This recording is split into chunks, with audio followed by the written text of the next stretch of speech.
Nahuli kamang pagnanakaw ng side mirror sa nakaparadang sasakyan sa East Camias, Quezon City. Inaalam ngayon ng mga otoridad ang impormasyon sa ginamit na taxi ng mga kawataan. Balitang hatid ni Cesar Apolinario.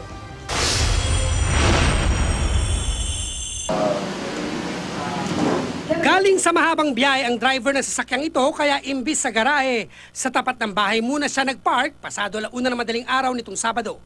Dahil marami ang nasa sementeryo, humanap na ng target ang sospek, sakay pa ng isang taxi. Sa isang kalye, makikita ang taxi numinto sa tabi ng isang pribadong sasakyan na unang tinarget ng mga sospek. Nagpatay pa ng ilaw pero dahil may nakitang naglalakad sa lugar, agad lumipat. Sa kaba ng K7 Street, nagpahinga pa. Pumarada sa likod ng sasakyang target at saka umatake. Maya-maya, nasikwat na ng sospek ang dalawang side mirror at saka sumakay muli sa passenger side ng taxi at tumakas. Dati kasi pinababayaan namin yung taxi nagpapahinga. Pero sino ba mag-aakala na magnanakaw yan? Na ang karamihan dyan, pag pumarking, magpapahinga lang. Di makapaniwala ang may-ari ng sasakyan. Nagkataon na maraming umuwi sa probinsya, siguro naisip ng mga magnanakaw na walang tao masyado ang mga bahay.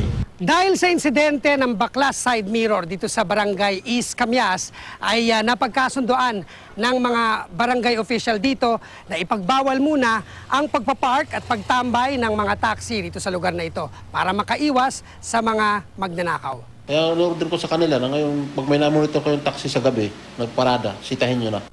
Kahit hirap makita ang plaka ng sasakyan, nakipag-ugnayan na rin ang biktima sa LTO o Land Transportation Office at pulisya para matunto ng taxi ang driver nito at ang nagbaklas ng side mirror. Cesar Apolinario, GMA News.